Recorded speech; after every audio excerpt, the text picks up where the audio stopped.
Alright, to list all available commands, enter. Okay, hello? Is it? Are you good to start? Yes. Okay, you ready? Yes. I need to refill my coffee. Hold on. Ready? Yes. I think I see you fine. Are you ready? Yes, let's go. Let's bring it on.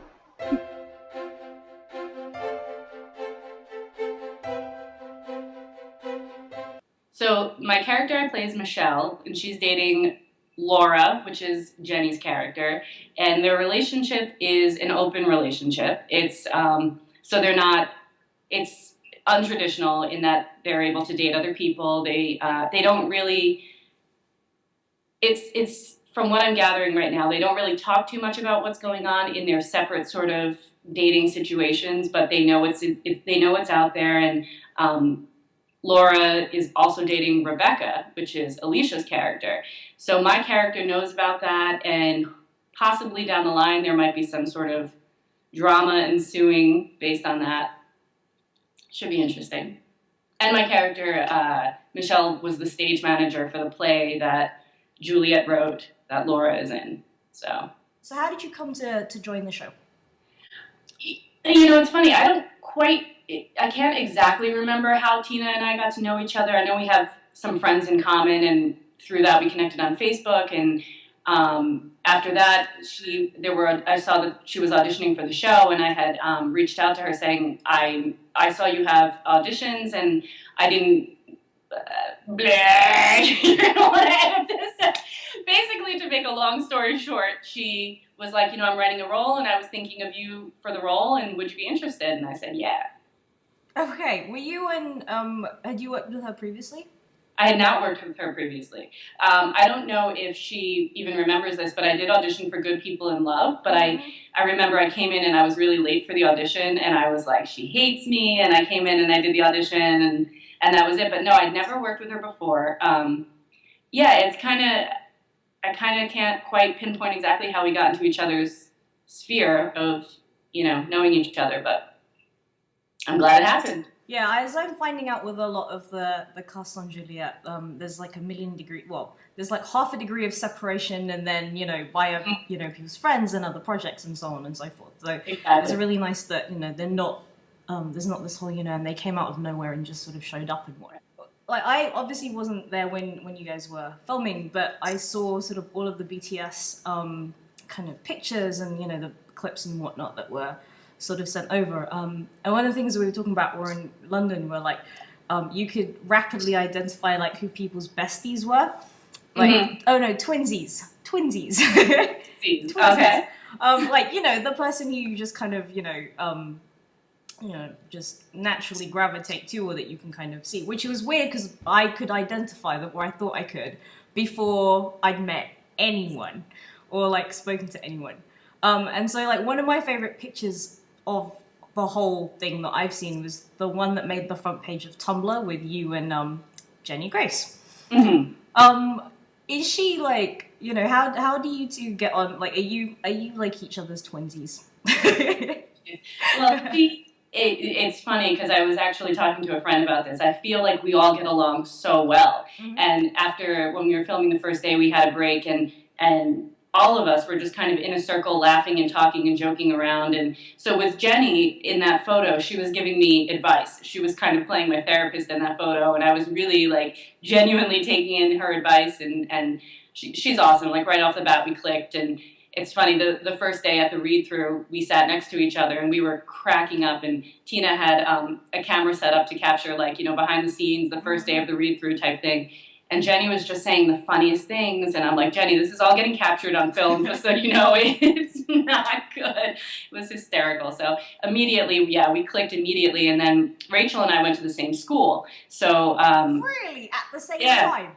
We were there at the same time, not through the whole time. I graduated before she did, but we were there at the same time, but we didn't know each other. So we do know a lot of people in common, and teachers, we've had all the same teachers, and her and I we get along well. I make her laugh a lot, and she makes me laugh a lot. And then Alicia and I have a bunch of friends in common, and it's just sort of a wonderful little family already. Okay, how much time did you guys have before you were like filming on the first day? So I know that it was rather quick. It was very quick. I mean, for me personally, because I was only in one little part for the first episode. What did we do? We had a read through, and then we had one rehearsal. Yeah. And then straight in.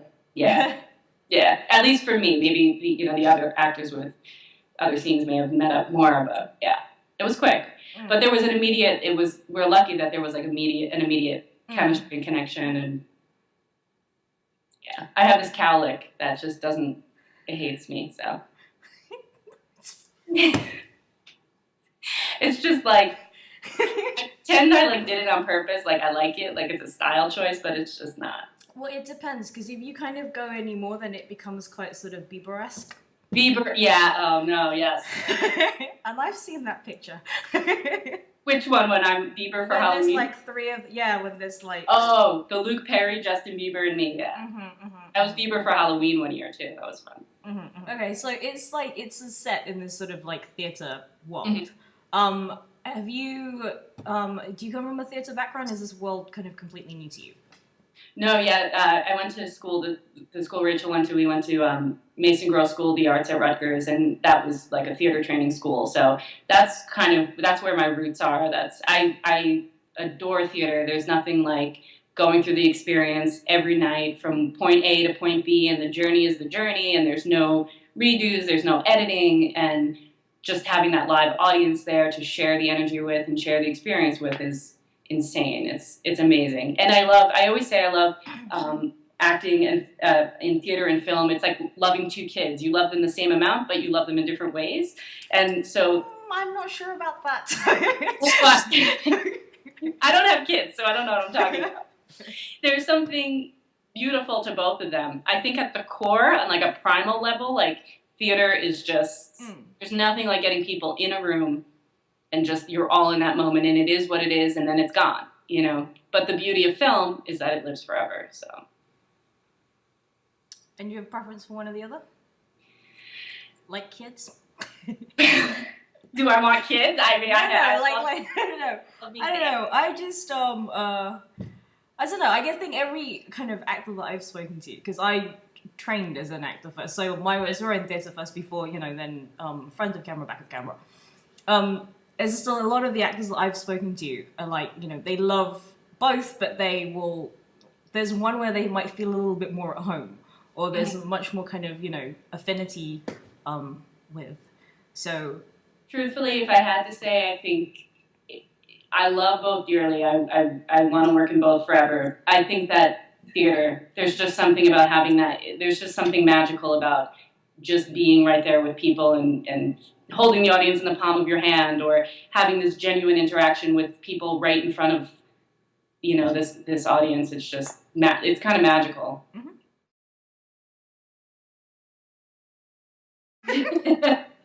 What's really funny is that I pretend to be psychic, and the first day we all met up, I was doing psychic readings. Hang on. Back up. What do you mean you pretend to be psychic? When, for example, we got to the first read through, and I was like, I pretend to be psychic, and I do this thing where I wave my hand, and I'll say things like, "You're allergic to penicillin," and people will be like, "No, I'm not, but my mother is," and I'm like, "Exactly." So I turned to Rachel, and I was like, "You're a vegetarian," and she was like, no, and then someone else in the room, I think it was Alicia, was like, "I've been considering becoming vegetarian," and I was like, that's what I picked up. So then fast forward to a couple weeks after we wrapped, we had like a little night of like drinking and hanging out or whatever, and Alicia's like, "Guys, my birthday's next week, and I really want you to come to my party," and I was like, "Oh, that's awesome, that's great," and then like 2 minutes later, I was like, "You're a Gemini," and Tina starts cracking up laughing, because this was in like September, and I'm turning to Alicia saying, "You're a Gemini," and she just invited me to her birthday party. Tina's like, "You are the worst psychic ever." We were cracking up. It was ridiculous. But why do you pretend to be a psychic? I think it started off, how did that begin? I don't know. I think I am kind of an intuitive person, not in like a, woo-woo, mystical way, but I feel like I do kind of sense, like, oh, that's a good person, or oh, whatever, and I sort of kicked it up a notch and just sort of started doing this fake psychic thing, and people seem to like it.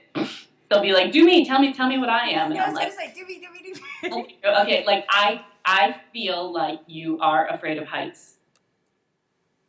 Well, yeah. Well, yeah. That's not irrational. You have a cat. No. Do you have a cat? No. You're gonna get a cat. No. You are going to get a cat. No. Because I'm like slightly OCD, so that would never work. The cat is going to come into your life to challenge your OCD tendencies. Or, see, like now I'm picking up someone named Michael. You have to call Michael. I just spilled coffee. Basically, I just make stuff up and people seem to find it entertaining, so. Oh my god. God, I'm glad you didn't come to London. I don't think my nerves would have been able to take this.